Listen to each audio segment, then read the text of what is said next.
que vais faire?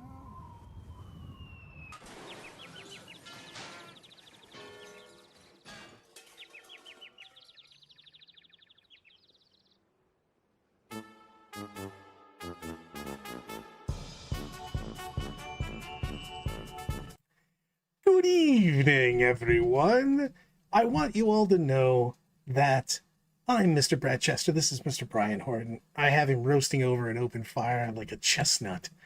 And if you didn't enjoy my thumbnail, why do you hate fun so much? Absolutely.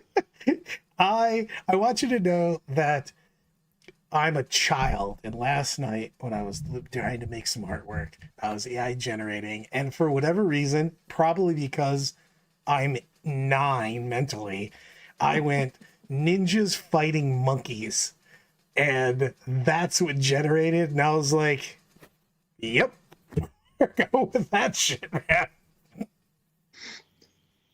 That is true. Most of If the you're going to monkeys. have ninjas and monkeys, you might as well have a good time. So, all right. So, Brad and I, before we went live on the stream, we were 100% talking about, oh, our Sanguinary guard going to be good. So, we're just going to start off there. Yeah, I've got him up right now. Give me 1 second to click a button and make things happen. It's totally not going to work. Bam! It totally did. Now I just got to move your face. Get your face out of the way. That's what you get for roasting me. I can't help myself. So, one of the big things is let's look at the stat line themselves. So, the Carbon Blade is 4 attacks, hitting on 3s. They're both hitting on 3s. Strength 6, AP 3, 2 damage. And the AP 3 is a big deal on that.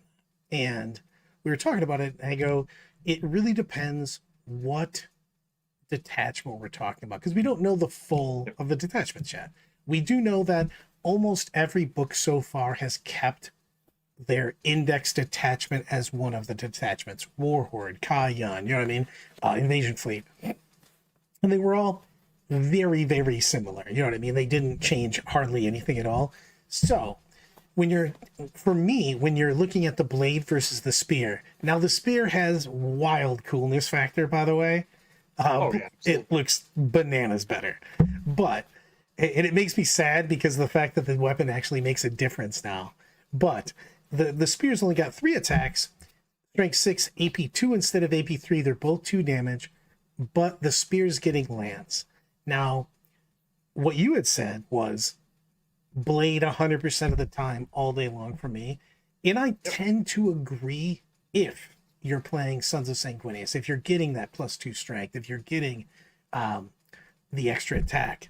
I think that it's nice because you also have Red Rampage, you know what I mean? So you can get that lance and lethals on a unit, but also you don't even need to use that a lot of times. You're already strength 8, man.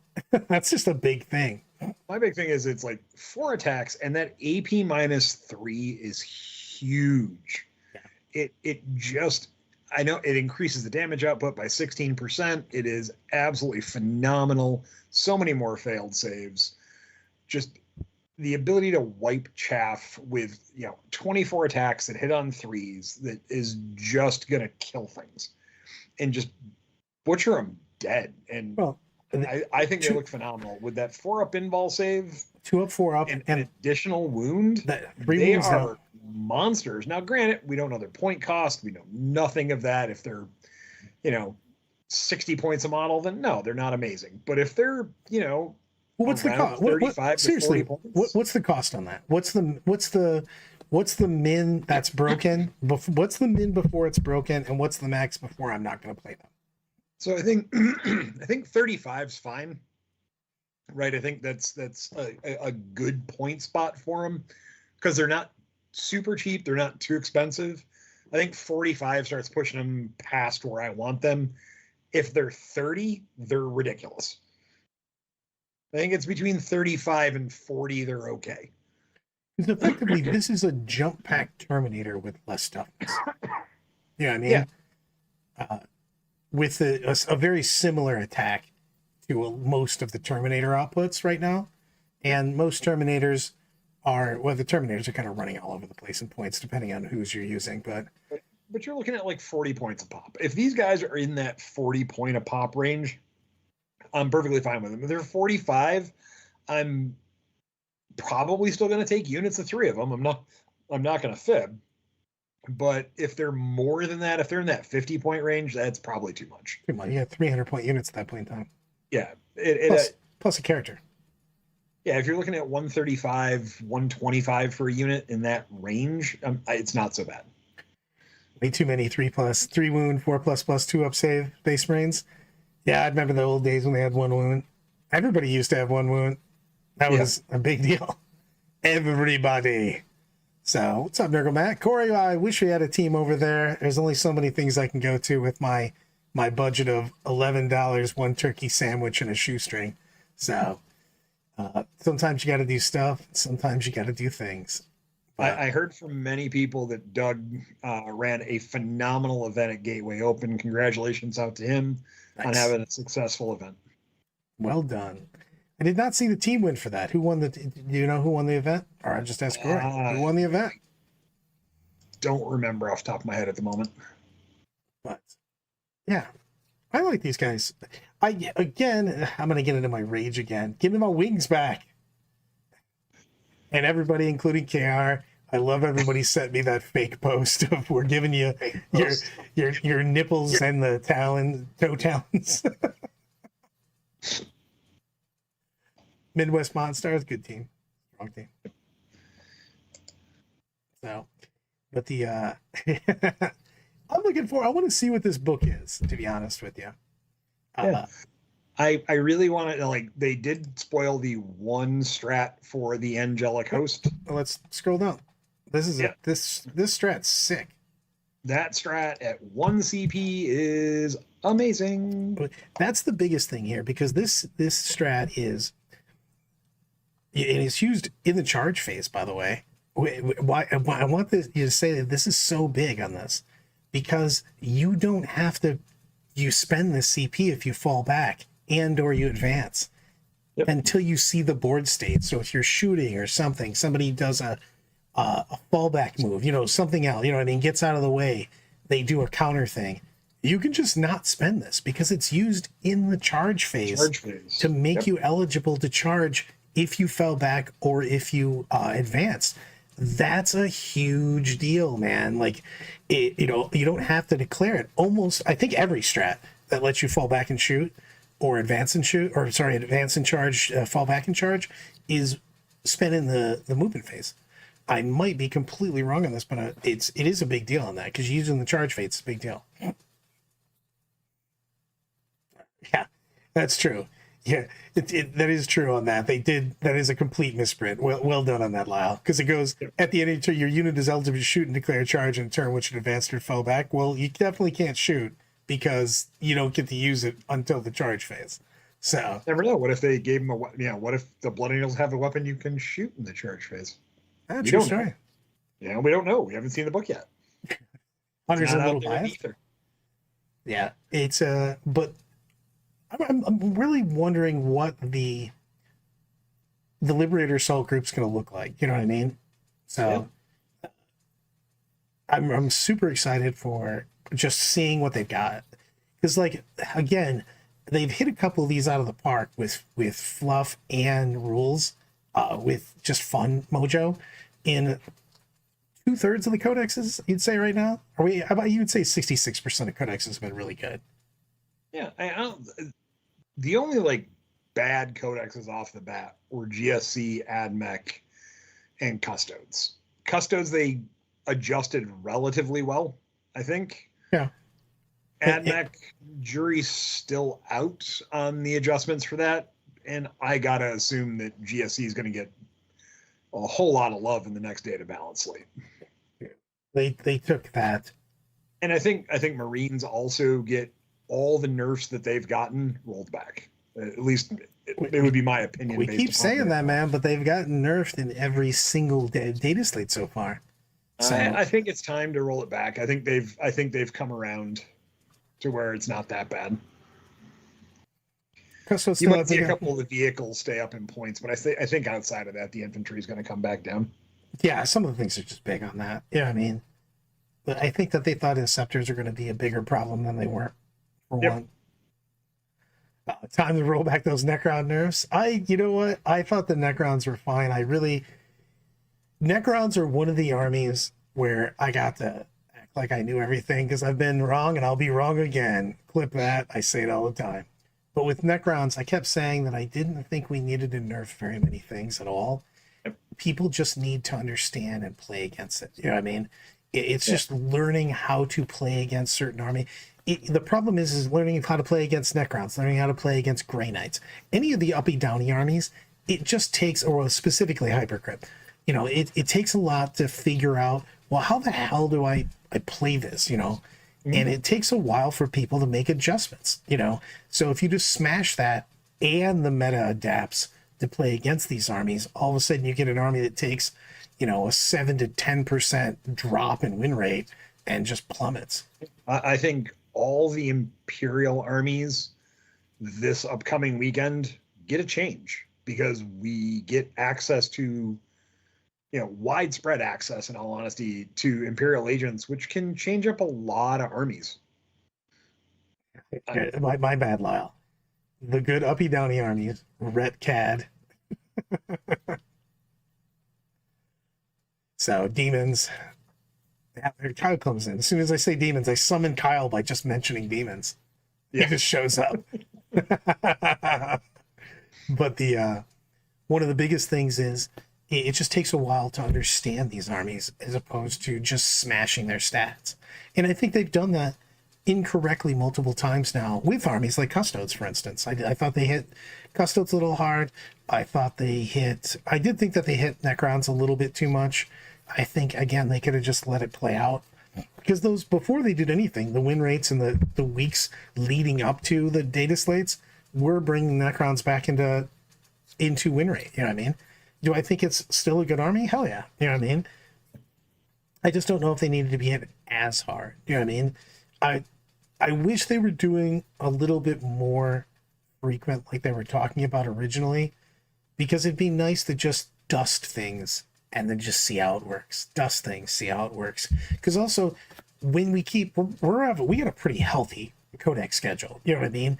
And if your army gets nerfed a little too hard and we get codex creep, happening at the exact same time, all of a sudden you just went from, hey, my army was, A-list moving forward, and all of a sudden you're like, oh, I'm struggling to play against people. You know what I mean? It's a big deal. Yeah. It's going to be interesting to see where everything shakes out over the next month, right? Because we've got Imperial Agents dropping, Blood Angels dropping, although it's in a limited box. We'll see how limited the box is. And, I would assume there's going to be at least one more codex, shortly after Nova. Yep. Would be my guess. Agreed. Yep. And I'm looking to see that. I am wondering, the same thing you said, anytime we have anything that is Imperium keyword, Chaos keyword, anything that can be used in multiple factions, you know what I mean? Mm-hmm. Can be very, very strong, and they really do have to watch out for it. They did a really good job fairly recently going in 9th with really specifying keywords, what can work with things, because it used to be just Chaos, just Imperium, and then they started, bubonic Astartes, things of that nature. And you're going to have to keep doing that because you can't figure out every single combination that can happen in the game. You know what I mean? We got 27 factions with detachments for each faction. There's going to be some shit that you didn't figure out, especially when you're talking about Death Watch being able to be taken with almost everything. This is one of the things that the books that I think the book itself is going to be fine, but I think we're going to see someone coming up with some jacked interactions. The interaction I'm the most interested to see is Guard with an access to a Terminator unit. See you later, bully grins. Hello, Terminators.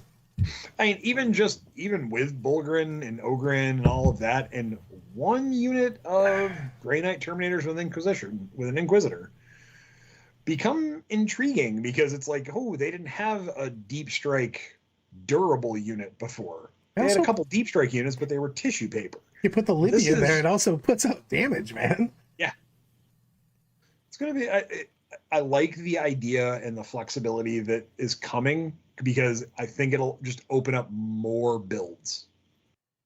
I mean, you're right, Lal. It's going to be, with no special rules, but it will have all the things on their data slate, which is pretty much everything that makes them something. You know what I mean?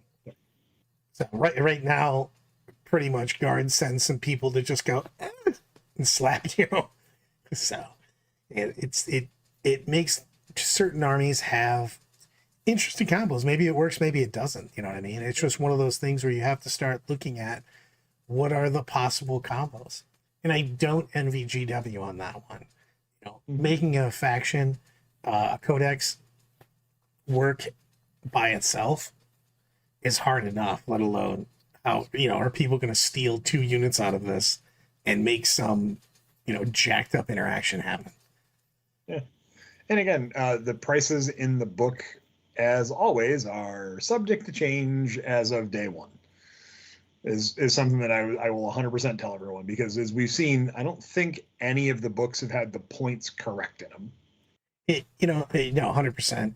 KR and Matt, both you guys, I've been saying this for like forever, by the way. I've told GW this multiple times. Yep. And what you do have to do is make things that are allied have a much higher cost, because nothing is broken if it costs too much, basically. So like, and if it's 10% more to take it as an ally, that's fine, because for the most part they're not getting the army special rules for that unit. They're getting just the sheets, which Lyle has said. So it'll be interesting to see where things fall. I assume they're not going to be that much more. They're going to be more, but not going to be ridiculous. Yeah, I was saying, sorry. They did say that that's what they were doing. I'm just saying that I've been saying that forever. But it has to be a bit of a difference, you know what I mean? Because we had issues with multiple books on that, you know what I mean? Looking back at Imperium, Chaos, Eldari, you know what I mean? This has been going on ever since, 8th edition. Well, obviously we don't talk about before 8th edition what we could do with allies. Desperate allies. Stop it. You can make some bullshit happen. But I'm curious. I have to remember the days of Taudar.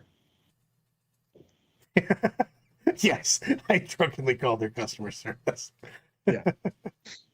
Yes, Taudar all day long, baby. Because we all know all you need. Oh, well, shit. When you had a commander join units of Imperium to give them ignore cover.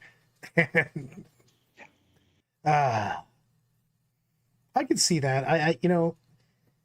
The GT winning Space Wolf Orc Alliance. Everybody knows they're ancient allies. 10 or 20 points per unit, yes. You almost need to do it like as a flat, to be honest with you. You have to make it punishing enough where it's not just an auto take, And that was one of the biggest things, is you just go, hey, my army doesn't do this super well. And the whole point of a lot of these books is to not do something well. You know what I mean? So like if you're playing Tau and you had a freaking way to get Blood Angel assaults or something, yeah, man, that army would be busted. So that's why you have to watch out for allies. You know what I mean? Because a lot of these armies are supposed to be very strong in one area and weaker in another, and it makes them have their own flavor, but it also makes it so they're not overpowered because they have weaknesses. That's the biggest thing, is you can make an army strong, a la World Eaters, as long as it doesn't have, super effective shooting go along with it and stuff like that. You know what I mean? Or at least cheap shooting. So, yeah. I mean, in case people were wondering, I've been talking about Imperial Agents for a while. I've been building recently. I don't know if he's popping up on screen well. Just started putting together some naval breachers myself, because I'm just going to have some fun playing a different army. I did send, I have been working on the Eldari now. I told you I got inspired. I'll give him props on the show. Colin played an Eldar against me, and I immediately deboed his army and just made some changes to it. I sent it over to him. He goes, that's almost my army. I go, yeah, I told you inspired me. And now it's mine. I did a drive-by. So of course, let's move on to the meta that we had this weekend. So of course we had to return to many more events because WTC was not going on this weekend. So we had, thanks to Meta Monday, and if you don't follow 40K, metamonday.wordpress.com, you should do so. Support his Patreon. Great dude. Probably in our chat right now. Yes. And by far, there was 16 events with 788 players. And of course, Sisters had a dominating weekend along with Thousand Suns. And Death Watch. I mean, yes, they showed up. 63%, baby. I mean, every once in a while, things happen. You just got to smoke. You're like, is it real? Who knows? Thousand Suns still doing Thousand Suns stuff, man. Like, I love that. I do like the occasional times when I'm right so I can rub it in people's faces. But I kept saying Thousand Suns, man, that army still does bonkersville damage. It's disgusting. It took some nerfs. It still puts out like just stupid amounts of damage. It crushes shit. And whoa, it won some tournaments, did a really good win rate. You know what I mean? So it's really, that is my least favorite army to play against, by the way. But it's not even close, hands down. Thousand Suns is the army that I have to spend the most time thinking in the movement phase out of any army that I play against. Because if I make one little tiny teeny error, I can just get punished to death for it. Oh, as soon as they start losing cabal points, the army starts taking serious problems. But playing against them, exactly. If you go, oh, I'm in the wrong place, and you're dead. It's like a magic trick. And Copperfield, you're gone. Yep. Fucking Corey. Everybody hates playing Thousand Suns, even the person playing them. But the army that I think is wildly underrated, Drakari. Yeah. It has so much shit. Mm-hmm. And it's got full rerolls. It's got huge amounts of volume of shots, especially right now when you're seeing shit tons of armies that are infantry. They have anti-infantry 3 on like most of their guns, you know what I mean, besides the big guns. So you can just put a volume of fire down. And they also have access to a shit ton of good, like Dark Lances. Even their hand-to-hand attacks have good AP. You send Lilith in with the girls, and it's a bunch of AP3, volume attacks. That army can really put a lot of shit out there. Excuse me. And they can put some serious damage on you. And it's a big deal on that, because all of a sudden you're getting hit with what I think right now we're running, the Dark Elder list we're running for teams has 23 Dark Lances and a bunch of other shit. The Warriors are highly underrated. You know what I mean? They come with the Sustain 2 strat with full rerolls. This army can be a nightmare. Now, it is made of paper. If you look at it, it dies. So, but it does have so many units, so you can always play the game.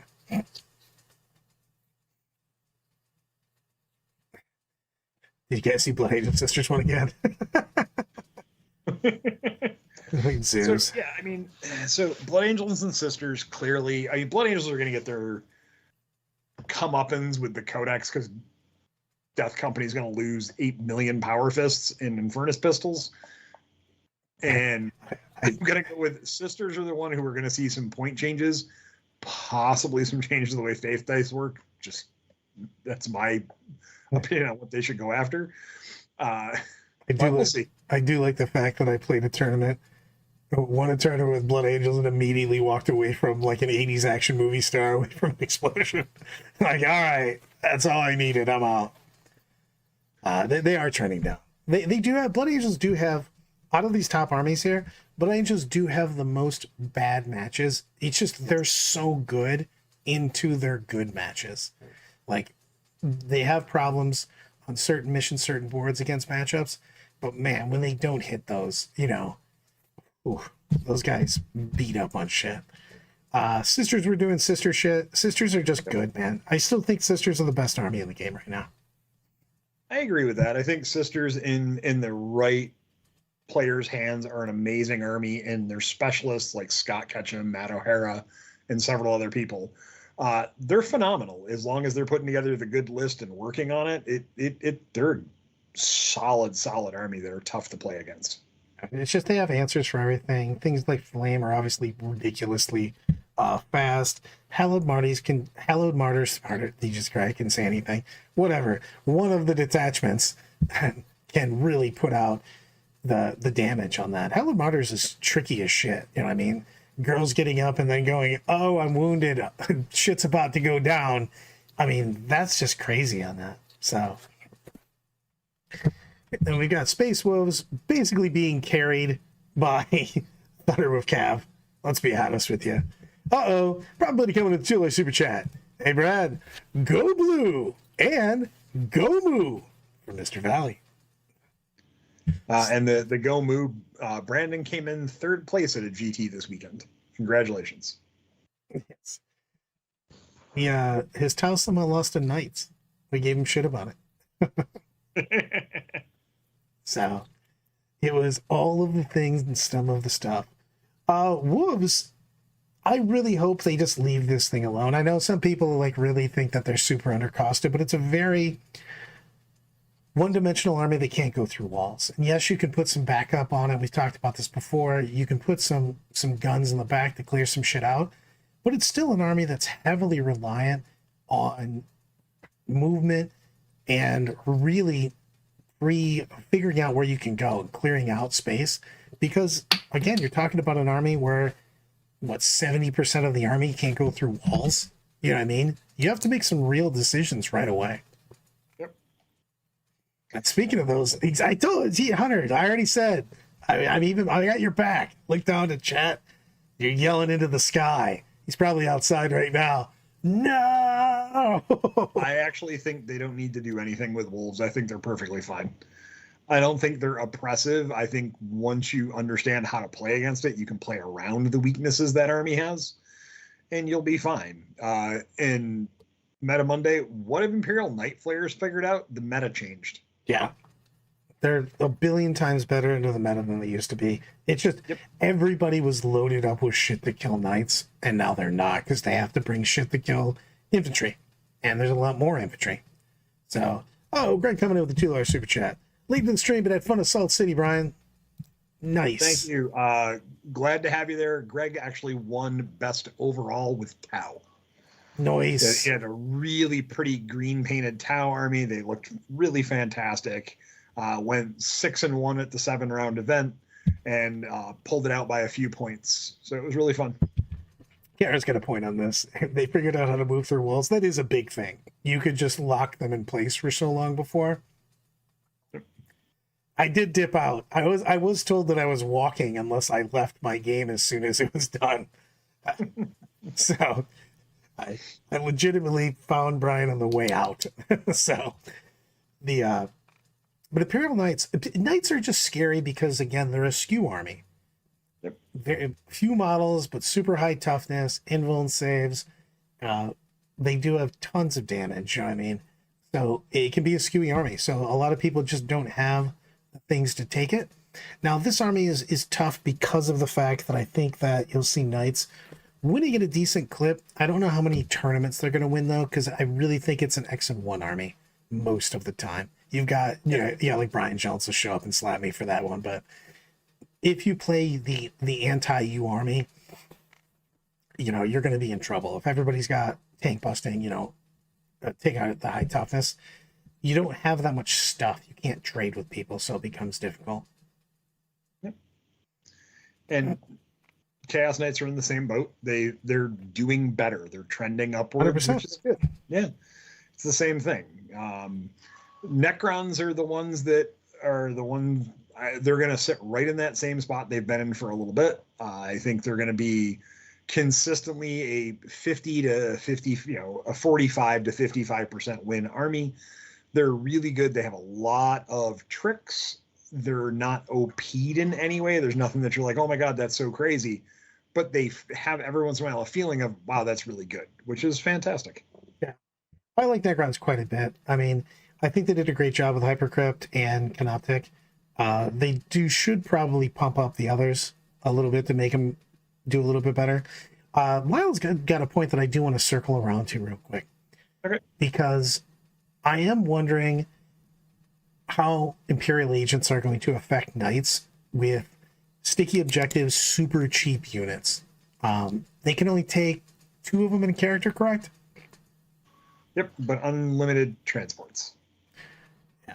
So I'm just debating how much that changes there. Because one of the problems with knights is, who's taking your objectives, who's doing dumb shit, you know what I mean? Who's doing your secondaries? And if they can get some more trash in there, that could make that army a lot different. I think sisters and immolators will be interesting, but I don't know. Immolators aren't cheap. I mean, they're still pricey. You're losing some punch for that, so I don't know how that's gonna sit. We'll see. I want to see if they take the trashy units. You know what I mean? The girls just sit there, because I think that's a big deal against a lot of armies. Because you can make nobody wants to sit with a 150 200 point model just to sit on an objective. So that's a big deal on that. The Necrons, Angels. We've seen a lot of different versions of this with the Deathwing Knights now that they gave them the buff. And they're very defensive oriented armies. But man, on the right terrain, these guys are a nightmare to take out. Yeah, so one of the guys did really, really well at Salt City running basically just Terminators, right? I mean, he was running the Deathwing Knights, regular Terminators, and remember a couple vehicles. I don't remember the list exactly off the top of my head, but he had a Redeemer. I played him. Yeah, he had a Redeemer and almost just all Terminators and some Scout Squads. It was super annoying to take out. Yeah, not easy. Tough, it's always good. I mean, 2-up armor saves is 2-up armor saves, and 4-up inbox. The -1 damage is yeah. Well, it's the -1 damage also, man. Mass Bro Effect 4.99 super chat. What were those hobby pens you both were talking about last week again? Go blue. So Micron pens, they're made by a company called Sakura. They have a bunch of different thicknesses of them. At some point, I'll try and get on the hobbies thing and I'll do a little demo of how to use them, but they're absolutely fantastic. But the .005 that Matt put in the chat is absolutely fantastic. I'll try and throw a link up for what they are. Yeah, let's just notify the customers just released of the 40K Lorecast. Gonna go listen after I like and subscribe to this channel. It does help out a lot. It really helps the metrics. I don't know how the metrics work. I just know that if you put comments and like and subscribe, more people get to see my videos, which makes me happy. Loving life, living large. I kind of want to do something with that micro pen to see if my shaky, weird hand can do something. I mean, yes, you would be able to do stuff. I'm not sure how much it would help you on your orcs, but you could put glyphs on your orcs with it, because they do sell a couple of colored ones. You could do like a blue GIF on like the face, and stuff like that. I'm going to do a quick aside here. I need to know, modelers, specifically yourself, because you can answer me immediately. How hard, they were talking about banners and stuff like that, the small banners, because we were looking at the Blood Angels, the Sanguinary Guard just had the banner off the spear. You know what I mean? So I like heraldry quite a bit, and I'd love to have more of that in my units. So how easy would it be? And the only thing I know, everybody's going to tell me to probably use something else, but like, how hard would it be to green stuff banners all over the place and use that pen to put just random shit and saying? You don't even need to use green stuff, right? You can buy cloth and make like actual banners, and then use things like Mod Podge, clear acrylics to harden them. And what you can do is you can take like just an old t-shirt, cut a little square, take a tea, make tea like super, super strong, soak the cloth in that. It'll give it a little bit of tea to age color, and then use a micron to write your words on there, draw a little something on there. I like the big go. Lyle coming in with that $5 super chat. I'll give you $0.25 per orc. You give a micron tramp stamp. They don't even have to be your orcs. Me just with wine in one hand and the micron pen in the other, carving out tramp stamps on every other person's orcs. it's always angel wings. Why do all of your orcs have angel wings on their lower backs? It's like there's a on the hobby side of things, Brad. There's a lot of neat little tricks we can show you, even with shaky hands and problems, to up your hobby game. I used to have just so many more banners and stuff, and I really like them. I like the hair because I saw fantasy before, played on the board. I saw fantasy before I saw 40k. Learned the lore of 40k before, but as far as on the table, and everybody had to have a banner because, well, it was +1 the combat results. So everything had banners and stuff like that. And then the original 40k, because we had to do overall scores, you got X amount of points for having banners and things in every unit. You know what I mean? So you used to see it just so much more. And I just really dig it because you can have those banners. I mean, hell, Ragnar's got cool as shit because he's got his 2 flowing deals that just basically say Ragnar rocks face. Yeah. So I'd like to have more of that in my armies. There's so many things you could do for banners and other stuff. And as Matto put in there, there's printable cloth you can buy online. There's so many different things you can do to really make a ton of fun with that. And remember, all the old GW banners used to really just be printed stickers. You could buy sticker paper. That is true, but I'd like to have some kind of like KR. Yeah, ask Sean Naden. Yeah, man, Sean's doing stuff that like I'm not even gonna touch. He's painting the inside of cloaks and stuff. So if it's fun, it's probably a liability in 40k. That is true. But the thing is that I don't know. You stand behind the wall, they still can't see you, I guess. But I want cool shit. So I don't know. The thing is that we're still playing a goddamn game with toy soldiers, and the cooler the toy soldiers look, it does make it kind of cool. I've always said the more time you put into the hobby side of things, it seems the better your army does. And I know that's like the silliest thing. I think it's just because you have more faith in your models at that point. Powered by love, baby. Yep, absolutely. I've seen a Disney movie. Power of love always overcomes. So, yeah, I just wanted to go there. I really like to see that. We saw some really cool armies over the last weekend at Salt City, and I just liked it because there's just a lot of just cool looking. And you don't even have to be the best painter. It's just you can see armies that people took a lot of time and did a lot of small shit to their army, and I like that quite a bit. Yeah, it was fantastic. It was neat to see. Like normally when I do my hobby scoring, right? I get a line going out of, we'll say 100 people, I get 25 to come up. We had 59 out of the 109 come up for scoring, which, half the field, a little above half the field came up and got their hobby score done. And then the next day, some people were like, oh crap, I missed it. Can I do my hobby score? So I ended up doing like almost 70 hobby scores, which is kind of unheard of. It was absolutely fantastic. Love it. All right, let's go back to the meta. Let's go back. I as usual took us off track, but I like that. I like where we went. That's okay. So we saw, Blood Angels dip down a little bit, but it wasn't like they dipped down hard. No, they're still at 50%, like 51 specifically, but like I think that's a good spot for them to be in. Again, it's an army that hits like a truck, but does have bad matches. So exactly, squirrel. So Death Guard still staying at 50%. They are your X1 consistent army. I think they're really, really good. They're going to win a few events here and there, but they're, just a solid army. Yeah, 100%. Death Guard or Death Guard. I like where Death Guard are at. Does that mean that they're going to move up? Should they move up? Should they get anything? I don't know. It's a solid army that's scary.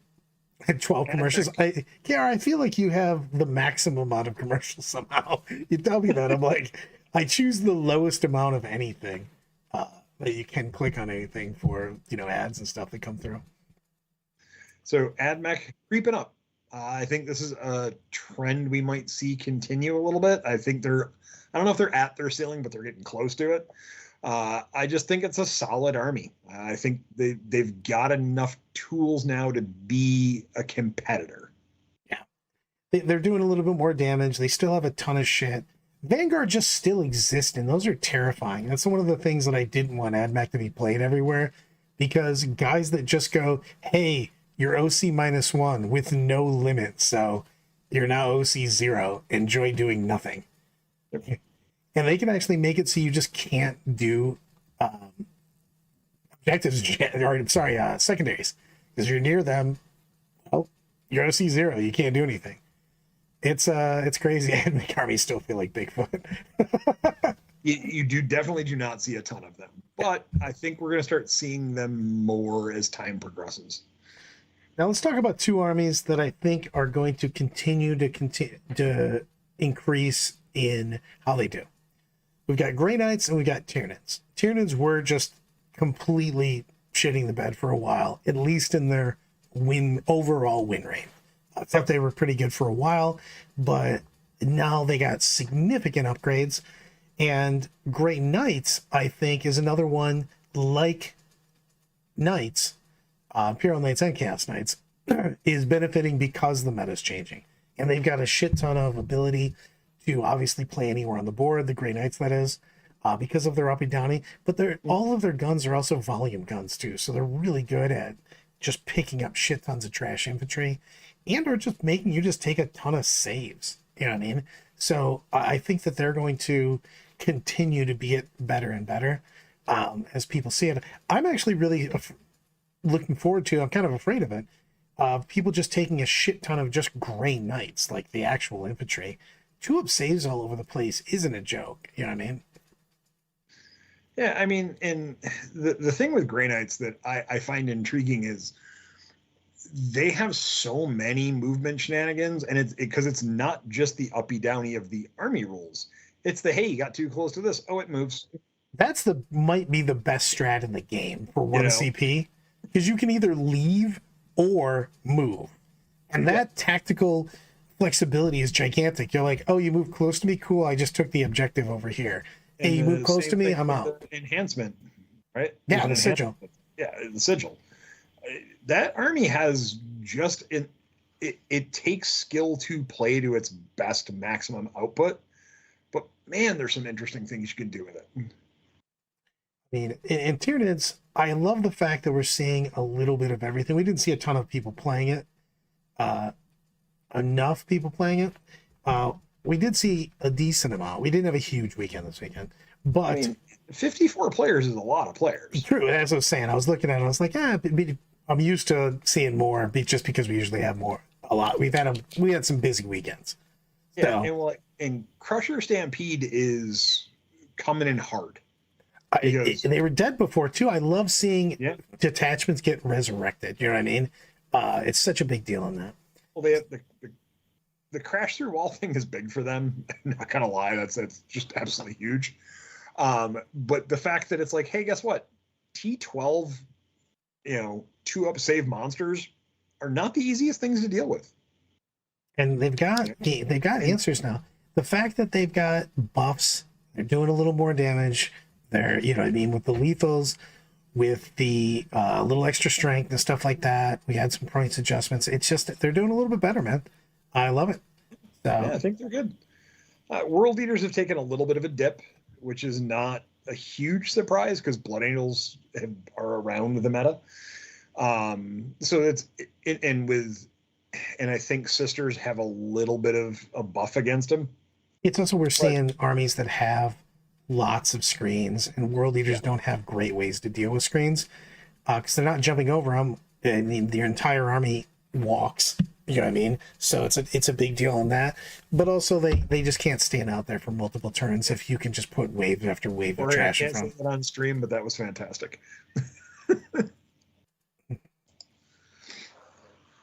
Jesus.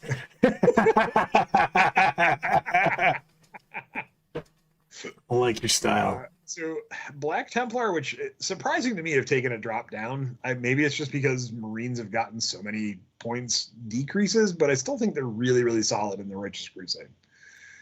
I mean, that army I still think that army of just a billion Crusaders is just so hard to deal with, especially on certain tables. Yep. You're just like, hey, I've got 20 guys that can have access to full rerolls and lethals and feel no pain. You know what I mean? It's difficult to just get them the hell out of there. Yeah. Gene Stealer Cult, I think that's the book they just missed on. That win rate at 47%, I think is a little surprising. In all honesty, I'm surprised it's not in the 30s. It's just it's just one of those armies that I think they missed on, and I think 70% of its points and 30% is the data sheets. Yeah, we still got Custodes doing in here. I'm actually surprised we keep seeing anything but Shield Host. I mean, we barely had any other players in it. Yeah. Custodes has its issues, but it got significantly buffed on the data sheet because, the only problem is for me is the Custodes list that are doing well all kind of look the same. Yep. You know what I mean? So you're kind of forced into doing stuff, and then you try something else out, and it hasn't worked great besides that. You know what I mean? And Astra Militarum staying at 47%. I think that's their win rate. I don't think they're going to be much higher, much lower. They're going to win some events because they're going to catch people off guard sometimes. They're a good army. You're going to see a lot of X1s, X2, all over the place. I just think when they get their book, they'll be much better. Oh, great. They just need a little bit more. So. Eldari have gotten hit too much. Yeah, I don't think anybody's going to shed a tear for them, but... No. But they got hit too much. They need to roll some stuff back a little bit. You can hit something too many times, and I think they just hit them too many times. Agreed. Votan's sitting down here. You know what? I'm actually really surprised. Yeah, I was say I just think that Votan is too good of an army to be down here. So, CSM, what is going on here? They're a very popular faction, right? So they suffer a little bit of the same fate as the Space Marines of hugely popular faction. Lots of players who are more casual play them as well. So they get some win rate drawdown from that. I think that Chaos Cult army is ridiculously strong. And I think some of the nerfs they got were just a bit too heavy-handed. I think it'll end up... You just saw that... Maybe it's just a teams thing, but you've been seeing this. All of the top teams were just rocking some sort of CSM. So it's just one of those. I've talked to multiple players on the world teams. You know what I mean? And almost all of them have it in one of their top 4 or 5 picks always for team lists. So maybe it's more of a singles thing on that. But that army seems like it's got play. Like, if you don't have the answers, especially the Chaos Cult list, you're just going to have a bad game where they're just going to mop up. They almost play like old Necrons, when Necrons used to just push the board and auto-score secondaries. This is an edition and a half ago now, I guess. Or is that the beginning of 9th? Whatever. Yeah. So, but whatever. They have a lot of that feel where they just go, hey, I'm going to score multiple 15s and all of my secondaries, and then I just don't care if you mop my army up, you know what I mean? Because I've already put 90 plus points up on the board. And orcs got hit too hard. Like, you can nerf something a little bit and be okay, but boy, I don't want to say they punted them into the sun, but boy, they punted a couple of their builds really too hard. I like what I'm playing, but man, unless you're super happy with playing my garbage man style, some of the stuff did get hit pretty hit. And the thing is, what makes me sad is they didn't do anything to help Hunt, which is their detachment for snake bites, which is what I wanted to play. Yeah, same. And you don't even see people playing it because it just doesn't work. You know what I mean? Yep. Everything's tied to their whatever their. It's effectively like an oath target. Orcs need a little bit more. I'd like to see orcs get more and not have it be super heavy-handed, like the bully boys and the green tide being so easy to play. I think that they need just a little bit more of everything. I think they need to be sprinkled through. I think they need a rule or two, and I some think points. Green Tide, you could roll back almost all the nerfs, not all of them, but almost all of them. They'd be fine. I think Bully Boys is one of those things of you can't touch the Mega Knobs too much on rollbacks because they'll get oppressive again. Yep. Maybe just fix their points. Yeah, I love it, Brad. How many times has Brad had to apologize to the York community? I had to change my number with them. My bad, guys. But yeah, they got hit a little. And the thing is that orcs live on a razor's edge, anyways, because of the fact that they've got saves for shit. You know what I mean? So they put out a good amount of damage. The army that I think has the most possibility to just be very fair is the Dread Mob. A Warhorde it's the same thing I've been playing though. I've been playing Warhorde this entire time, so I really enjoyed it. But it is difficult to play. Yeah, I mean, so yeah, it comes down to movement and skill based, and that's not 100% what orc players want. They want push forward, kill. exactly. And orcs want to crump. That is 100% true, really. Absolutely. Space Marines. This encompasses so many. You know what I mean? So, I mean, it's one of those things of I do think they over nerfed a bunch of stuff. Just too like expensive. The Vanguard stuff just got point costed and nerfed into the ground. I love that list, man. That was one of my favorite things that I played last year, whatever year. Never felt like it was broken to play against. It felt like it was solid, it was strong, and you had to move correctly versus it, but I didn't feel like it was oppressive. Yeah. I think Space Marines are unfortunately going to continue to be down here. It's the unfortunateness of them. We'll see if they can figure out a way to fix them without going over the top. And that's tough because the thing is that while they still have one book to draw all the other outlier chapters, you know what I mean?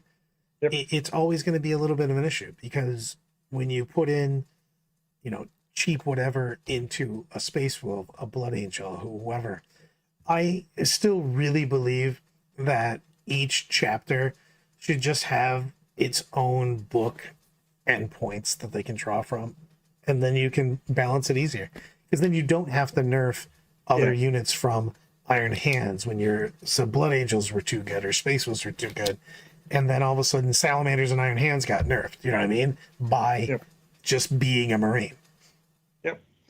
I think it's one of those things. Maybe they can do like they're doing with the Inquisitorial Agents, where they go, hey, in this book, that's how much that unit is. In this book, that's how much that unit is. I mean, multiple lines, don't really care. Yeah. You can put all the Space Marine points for Blood Angels underneath Blood Angels. You can put all the Space Marine points for Wolves underneath Wolves. Yeah, exactly. That's my whole thing on that. Separate costs. I don't care. Just, make it so someone who wants to play vanilla Space Marines can play vanilla Space Marines. So much agreed on that, and it's a big deal. Corey, I think that the meta is still very, very has a lot of parity, and there's only a couple things that are down. We're doing better with that. We just have to. Oh God, Loud thanks for going to the $5 super chat, and as usual, I haven't read it yet, and I'll just look down and just read it out loud. Here's how you fix Space Marines. Give them a giant dreadnought that can pass saves off to other infantry models in the army, make them resilient. Eat a tornado of dicks, Lyle. That was one of the worst LVOs. Fucking worst. Shot my whole goddamn army at that fucking thing, turn 6. That's bullshit. Boo! Hey, look, I've watched people ride bikes with a knee, so I'm going with you could probably wield 2 power fists while riding a bike. And a thunder hammer. Let's talk about promoting some stuff. Absolutely. So, Du Bois GT, www.duboisgtroc.com. Sign up for 40K. If you would like to, if you did not qualify for your golden ticket or don't think you're going to qualify for a golden ticket and want to come play in an event that is a drinking contest where we play Warhammer. We also play Warhammer? I mean, we do play Warhammer, and everyone plays on what's probably going to be like, every table looking slightly different in some way, shape, or form. It just may be that case. I gotta put in, there it is, the lure cats. 40K lure cats. Oh God, Tom showed up out of nowhere. $1 super separate from Thomas Ogden. Obligatory, go blue. Mean, screw OSU. And Brian is a cutie pie. Thanks, Tom. I love it. So one of the things I want to reach out to the community and say, for all you guys in the Midwest who watch, we are trying to find a venue for next year. Please keep an eye out. If you guys have friends in any hotels that have good enough venue spaces that you know of for events, reach out to me. Let me know. Just for an FYI. Thank you, guys. I'm excited about this. GT coming in. It's always good times. How long has Du Bois been around? I need to know that. So how long's Adepticon been going? What are we at? 20 years with Adepticon? I think 20 years. So 18 years for Du Bois? I think we've been to almost all of them. Yeah. It's been a hot minute. How about that?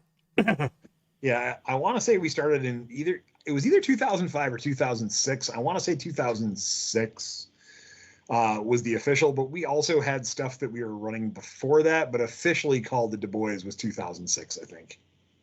Yeah, I have the tape from two. There's a tape. I gotta see that, Matt. I like the fact that there's just a tape.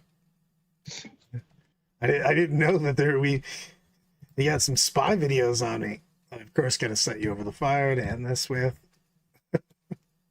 I know we gave out tape measures at one point in time. Actually, that was one of the things we were looking at doing again this year. He's like a tape measure. I'm like, I actually did think that you had some sketchy VHS tape with some security footage. So I was like, the fuck is happening? Many versions of Brad. That's what we need. All of the things, some of the stuff. It's gonna be like, man, I don't need anybody bringing that shit up. That'll be. I have trouble with the internet myself right now. Screw that. 2006, Brad Chester was doing some stuff. As I always like to say, Brad, in our early days of 40K, I'm glad cell phones weren't quite what they are today. Yeah, I don't need any of that in my life. I'm going to do the unforgiving. I ain't like that anymore. Oh. Oh, God. Corey making the very wild references. Brad is the reason of sportsmanship. No, but I was there for the reason for sportsmanship. Yeah. It's all of the things, some of the stuff. Well, everybody, thanks for hanging out with us tonight. And we will be talking about more things, more stuff. I've got an idea for Thursday. I'm going to throw it up in chat. So, but until then, stay milky. Have a lovely one, my friend. Queenswave.